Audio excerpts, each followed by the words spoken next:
ഏറ്റവും വലിയ ഭീഷണി പരിസ്ഥിതിക്കും സ്ത്രീകൾക്കുമാണ്. ഇതെത്രയോ കാലം മുമ്പ് തിരിച്ചറിഞ്ഞ ഒരു നേതാവായിരുന്നു VS. കാരണം പെണ്ണും മണ്ണും സംരക്ഷിക്കപ്പെടണം എന്നുള്ള കാഴ്ചപ്പാട്. അപ്പോൾ സ്ത്രീ പീഡകരെ ഞാൻ കയ്യാമം വെച്ച് റോഡിലൂടെ നടത്തും എന്ന് മുഖ്യമന്ത്രിയായപ്പോൾ പറഞ്ഞു. അതേസമയം വെട്ടിനിരത്തൽ സമരത്തിനെ അന്നെല്ലാവരും അധിക്ഷേപിച്ചെങ്കിലും അതായിരുന്നു ശരിക്കുള്ള പരിസ്ഥിതി നിർത്തട സംരക്ഷണം എന്ന് പിന്നെ ബോധ്യപ്പെട്ടു. ലോകം തന്നെ ഈ പരിസ്ഥിതിയെക്കുറിച്ച് ഇപ്പോൾ വ്യാകുലപ്പെടുന്ന. അപ്പോൾ അങ്ങനെ ഒരു ദീർഘവീക്ഷണം ഈ മനുഷ്യന് എങ്ങനെ കിട്ടി? അതായത് VS ചില സ്വകാര്യ സംഭാഷണത്തിൽ അപൂർവമായിട്ട് അദ്ദേഹം അങ്ങനെ പഴയ കാര്യങ്ങളൊക്കെ പറയും. നമുക്ക് താല്പര്യമുണ്ടല്ലോ അന്ന് ഈ പാർട്ടി എങ്ങനെ ഉണ്ടായതെന്നൊക്കെ അറിയാനല്ലേ, കൗതുകം കൊണ്ട് നമ്മൾ ചോദിച്ച സമയത്ത് പറഞ്ഞത്. കുട്ടനാട് കൃഷ്ണപിള്ള പരസ്യമായിട്ട് പ്രവർത്തിക്കാൻ പറ്റാത്ത അവസ്ഥയിലാണ്. വളരെ സ്വകാര്യ യോഗങ്ങളിലേക്ക് കൃഷ്ണപിള്ളയ്ക്ക് പ്രവർത്തിക്കാൻ പറ്റും. മലബാറിൽ ബ്രിട്ടീഷുകാരും നിരോധിച്ചിട്ടുണ്ട്, തിരുവിതാംകൂറിൽ മഹാരാജാവും നിരോധിച്ചിട്ടുണ്ട്. രണ്ട് സ്ഥലത്തും വരാൻ പറ്റില്ല. ഇവിടെ ദിവാനും നിരോധിച്ചിട്ടുണ്ട്. അപ്പോൾ അപൂർവ യോഗങ്ങളിൽ വന്നിട്ട് ഈ വലിയ ജമ്മിമാരുടെ അതിക്രമമൊക്കെ നടന്നോടത്ത് കൃഷ്ണപിള്ള വന്ന് പ്രസംഗിക്കാറുള്ളത് VS പറഞ്ഞിട്ടുണ്ട്. എല്ലാവരും അവരവരുടെ കുടിലിൻ്റെ ഇറയത്ത് മൂർച്ച കൂട്ടിയ അരിവാൾ തിരികെ വയ്ക്കണം.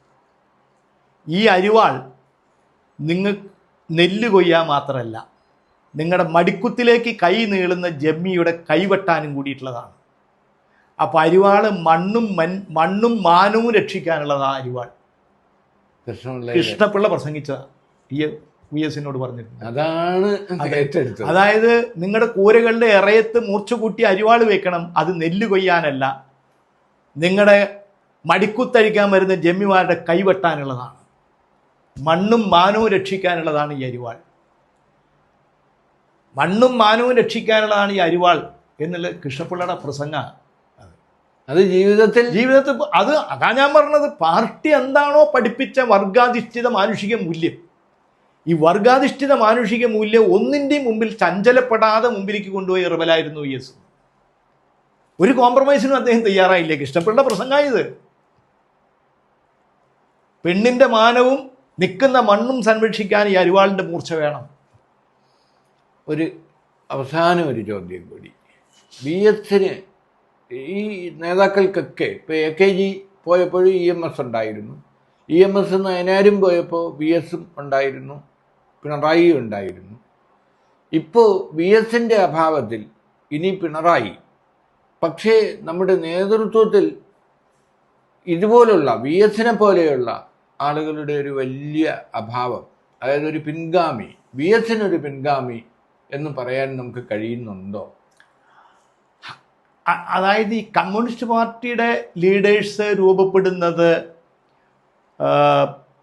ആരെങ്കിലും ക്രിയേറ്റ് ചെയ്തിട്ടല്ല, സ്വയമേ. കമ്മ്യൂണിസ്റ്റ് പാർട്ടിയുടെ ലീഡേഴ്സ് ക്രിയേറ്റിംഗ് ബൈ ദ സിറ്റുവേഷനാണ്. മഹാത്മാഗാന്ധി ഉണ്ടായത് കമ്മ്യൂണിസ്റ്റ് പാർട്ടിയല്ല, ഏതൊരു ലീഡറും അങ്ങനെയാണ്.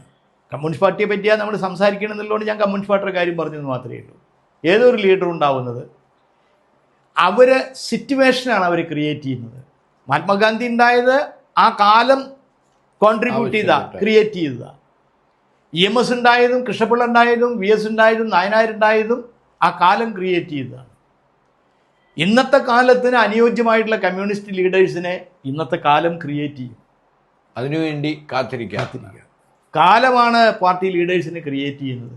ഒറ്റ കാര്യം മാത്രമേ ഉള്ളൂ, കാലം എത്ര മാറിയാലും വർഗമൂല്യ അധിഷ്ഠിതമായിട്ടുള്ള വർഗരാഷ്ട്രീയം, ആ വർഗരാഷ്ട്രീയം അചഞ്ചലമായി കമ്മ്യൂണിസ്റ്റ് പാർട്ടി ഉയർത്തിപ്പിടിക്കണം. പക്ഷെ ആ വർഗരാഷ്ട്രീയത്തിൽ നിന്ന് നമ്മൾ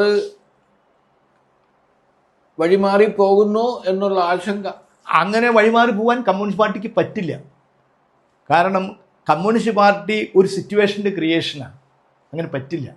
ഓരോന്നിനും ഓരോ ധർമ്മങ്ങൾ നിർവഹിക്കാനുണ്ട് സർ. കമ്മ്യൂണിസ്റ്റ് പാർട്ടിക്ക് നിർവഹിക്കാനുള്ള ധർമ്മം കമ്മ്യൂണിസ്റ്റ് പാർട്ടിക്ക് നിർവഹിച്ചേ പറ്റൂ.